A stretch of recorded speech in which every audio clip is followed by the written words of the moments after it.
everyone. I'm Priyanka Bish from DPS Lamachor. Today in this session, we'll be discussing about the fifth type of profitability ratio, which is return on investment ROI, or we can also call it as return on capital employed ROCE. So return on investment is basically calculated to find out the overall profitability of the business. So formula for calculating ROI will be net profit before interest, tax and dividend divided by capital employed into 100.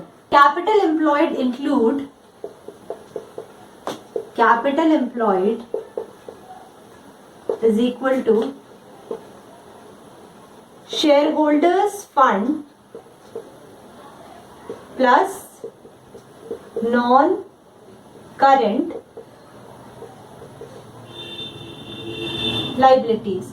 So shareholders fund and non-current liability may include long-term borrowings or long-term provisions, and it can also be find out by adding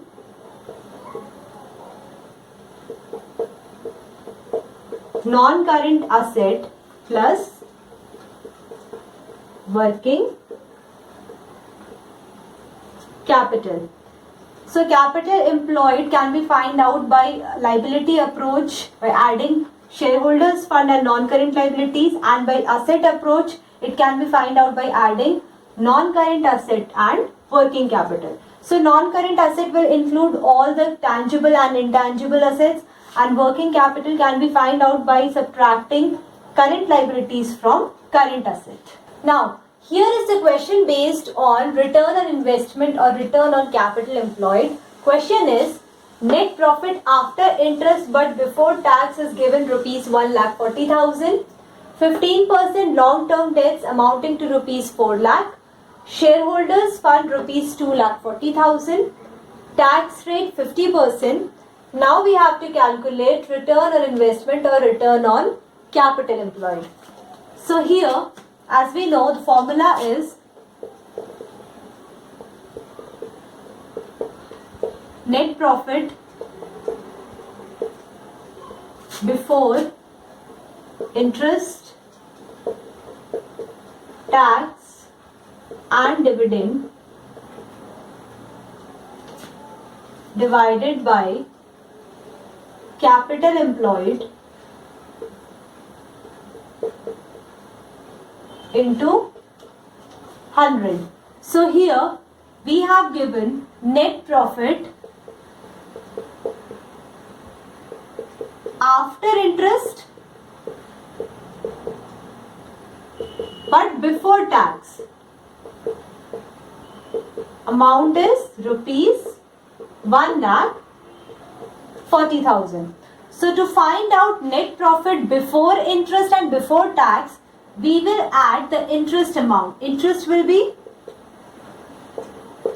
is 15% of 4 lakh rupees. So 15% of 4 lakh is 60,000. So we will add this interest. The amount we get is 2 lakh rupees. So 2 lakh rupees will be net profit before interest and tax. So net profit before interest and tax is rupees 2 lakh. Now we will find out the capital employed. Capital employed will be shareholders fund. Amount of shareholders fund is given as rupees 2,40,000. So 2,40,000 plus non-current liability.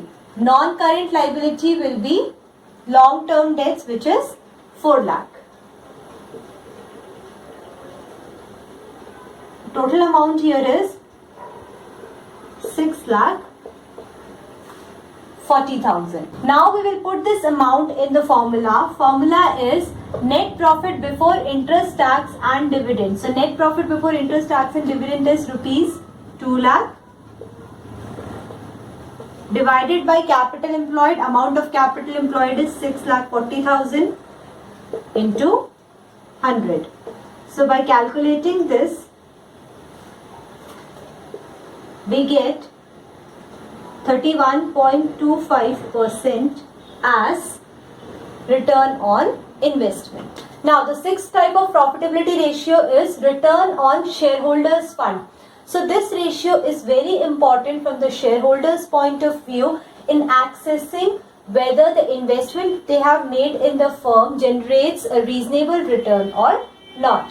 So formula for calculating return on shareholders fund is profit after tax divided by shareholders fund into 100. Next type of profitability ratio is earning per share. So this type of ratio is important from the equity shareholders point of view to know whether the investment they have made in the firm has the capacity to pay the dividend or not. So formula for calculating earning per share is profit available for equity shareholders divided by number of equity shares. Next is book value per share. This ratio is also very important from the equity shareholders point of view to ascertain the value of shares in the market. So formula for calculating book value per share is equity shareholders fund divided by number of equity shares. Next type of profitability ratio is dividend payout ratio. Now this ratio is calculated to find out the proportion of the earnings that are distributed to the shareholders. So formula for calculating dividend payout ratio is dividend per share divided by earning per share. Now the last type of profitability ratio is price or earning ratio.